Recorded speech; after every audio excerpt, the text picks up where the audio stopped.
Mientras que En el camino de Kerouac es el libro más emblemático de la generación beat y Charles Bukowski es el último escritor maldito, es sin embargo Burroughs su mejor escritor a pesar de que nunca quiso considerarse un escritor maldito,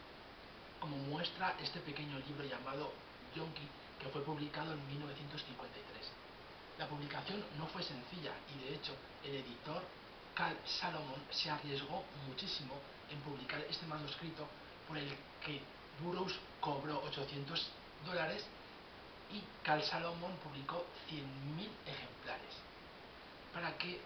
su tío lo publicara en una editorial muy pequeña que hizo un negocio con este libro. Pero en esa época, años 50, hablar incluso de drogas era muy complicado y te podían arrestar simplemente por hacer una mención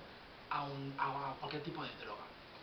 Pero este escritor, Burroughs, escribió un tratado sobre sus adicciones y su vida es extraña en el sentido en que él nació en un estado de la América profunda, pero dentro de una familia muy rica, y renegó de su familia y del dinero de su familia y se fue a Nueva York y vivió como un yonki. Y este libro explica sus vivencias como yonki.